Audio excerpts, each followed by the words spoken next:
So we were talking a little bit earlier before we hit the break about the assumable mortgages. Yes. And people, I think, are under an impression that those things might be gone because I heard about it and it was for a blip. So yeah, I'm going to give you the pros and cons of that. So Okay. basically, if you have like a low rate, like a 3% rate, Yeah. which a lot of people, when during COVID, rates were crazy low. Yep. And let's say you owe 200 grand on that house. Got it. And maybe your house is worth 400. So you're going to sell your house for 400, and they're going to assume that 200,000 at that 3% rate.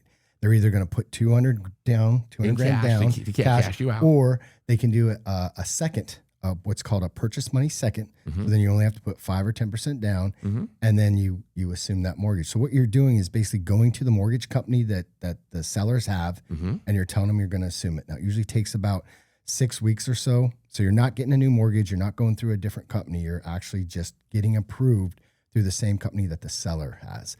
And that will release the seller from liability. That's what I was going to ask. So the seller, basically, they're off the loan, right? Yeah. They're not obligated on it as long as you qualify with the owner. Now, a lot of times mortgage companies, servicers, they're not excited about it, right? It's just a pain for them. So they do charge a fee for it, and they do take a while. You got to really be on them.